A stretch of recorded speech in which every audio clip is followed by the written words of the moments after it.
ओम नमो भगवती वासुदेवाय। प्रेम से बोले भगवान विष्णु माता लक्ष्मी की जय। भक्तों, आज हम सुनेंगे माघ मास की कथा, अध्याय 5। दत्तात्रेय जी कहते हैं कि हे राजन, एक प्राचीन इतिहास कहता हूँ। भृगु वंश में ऋषि का नाम की एक ब्राह्मणी थी जो बाल्यकाल में ही विधवा हो गई थी। वह रेवा नदी के किनारे विंध्याचल पर्वत के नीचे तपस्या करने लगी। वह जितेंद्रिय, सत्यवक्ता, सुशील, दानशीलता तथा तप करके देह को सुखाने वाली थी। वह अग्नि में आहुति देकर उच्च वृत्ति द्वारा छठे काल में भोजन करती थी। वह वल्कल धारण करती थी और संतोष से अपना जीवन व्यतीत करती थी। उसने रेवा और कपिल नदी के संगम में 60 वर्ष तक माघ स्नान किया और फिर वहीं पर ही मृत्यु को प्राप्त हो गई। माघ स्नान के फल से वह दिव्य 4000 वर्ष तक विष्णु लोक में वास करके सुंद और उपसुंद दैत्यों का नाश करने के लिए ब्रह्मा द्वारा तिलोत्तमा नाम की अप्सरा के रूप में ब्रह्मलोक में उत्पन्न हुई। वह अत्यंत रूपवती, गान विद्या में अति प्रवीण तथा मुकुट कुंडल से शोभायमान थी। उसका रूप, यौवन और सौंदर्य देखकर ब्रह्मा भी चकित हो गए। वह तिलोत्तमा रेवा नदी के पवित्र जल में स्नान करके वन में बैठी थी। तब सुंद व उपसुंद के सैनिकों ने चंद्रमा के समान उस रूपवती को देखकर अपने राजा सुंद और उपसुंद से उसके रूप की शोभा का वर्णन किया और कहने लगे कि कामदेव को लज्जित करने वाली ऐसी परम सुंदरी स्त्री हमने कभी नहीं देखी। आप भी चल कर देखें। तब वह दोनों मदिरा के पात्र रखकर वहां पर आए जहां पर वह सुंदरी बैठी हुई थी और मदिरा के पान विह्वल होकर काम क्रीड़ा से पीड़ित हुए और दोनों ही आपस में उस स्त्री रत्न को प्राप्त करने के लिए विवादग्रस्त हुए और फिर आपस में युद्ध करते हुए वहीं समाप्त हो गए। उन दोनों का मरा हुआ देखकर उसको सैनिक ने बड़ा कोलाहल मचाया और तब तिलोत्तमा कालरात्रि के समान उनको पर्वत से गिराती हुई 10 दिशाओं को प्रकाशमान करती हुई आकाश में चली गई और देव कार्य सिद्ध करके ब्रह्मा के सामने आई तो ब्रह्मा जी ने प्रसन्नता से कहा कि हे चंद्रवती, मैंने तुमको सूर्य के रथ पर स्थान दिया।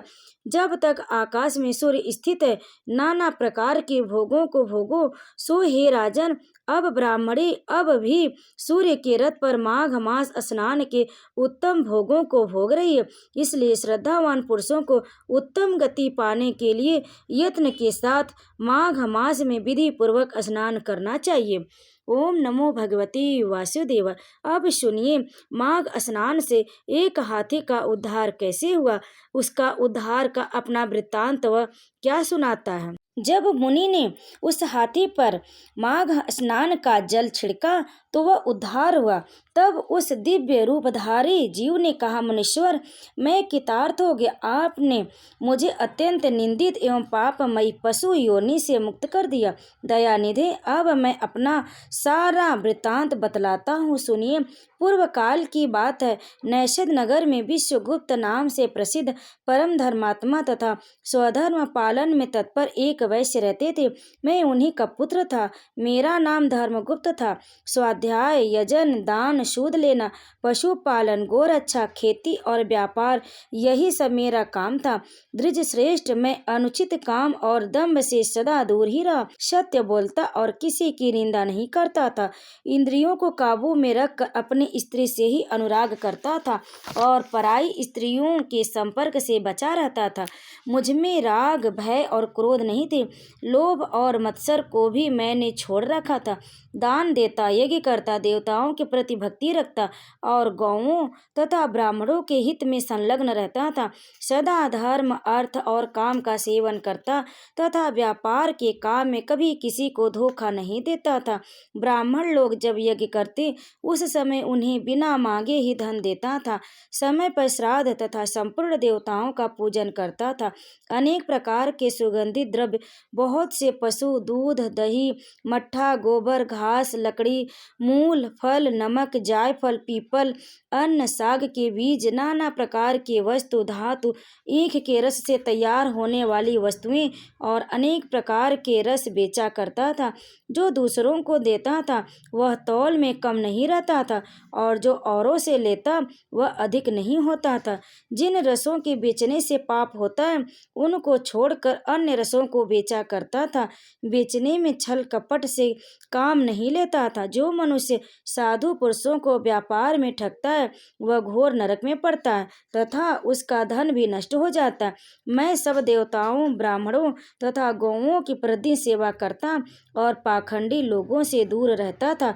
ब्राह्मण किसी भी प्राणी से मन, वाणी और क्रिया द्वारा ईर्ष्या किए बिना ही जो जीव का चलाई जाती है वही परम धर्म है। मैं ऐसी ही जीविका से जीवन निर्वाह करता था। इस प्रकार धर्म के मार्ग से चलकर मैंने 1 करोड़ स्वर्ण मुद्राओं का उपार्जन किया। मेरे एक ही पुत्र था जो संपूर्ण गुणों में श्रेष्ठ था। मैंने अपने सारे धन को 2 भागों में बांटकर आधा तो पुत्र को दे दिया और आधा अपने लिए रख लिया। अपने हिस्से का धन लेकर पोखरा खुदवाया, नाना प्रकार के वृक्षों से युक्त बगीचा लगवाया, अनेक मंडपों में सुशोभित देव मंदिर बनवाया, मरुभूमि के मार्गों में पौसले और कुएं बनवाए तथा ठहरने के लिए धर्मशालाएं तैयार कराएं। कन्यादान, गोदान और भूमि दान किए। तिल, चावल, गेहूं और मूंग आदि का भी दान किया। उड़द, धान, तिल और घी आदि का दान तो मैंने बहुत बार किया। तदंतर रस के चमत्कारों का वर्णन करने वाला कोई कापालिक मेरे पास आया और कौतूहल पैदा करने के लिए कुछ करामात दिखाकर उसने मुझे अपने माया जाल में फंसा कर ठग लिया। उसकी करतूतें देखकर उसके प्रति मेरा विश्वास बढ़ गया और रस, स्वाद, चांदी, सोना आदि बनाने के नाम पर मेरा सारा धन बर्बाद हो गया। उस कपालिक ने मुझे भ्रम में डालकर बहुत दिनों तक भटकाया। उसके लिए धन दे देकर मैं दरिद्र हो गया।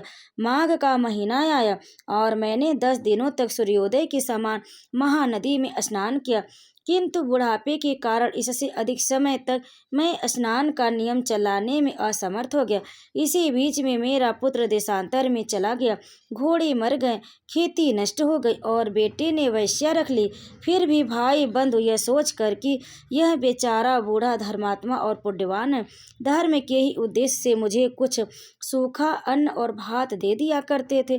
अब मैं अपना धर्म बेचकर कुटुंब का पालन पोषण करने लगा।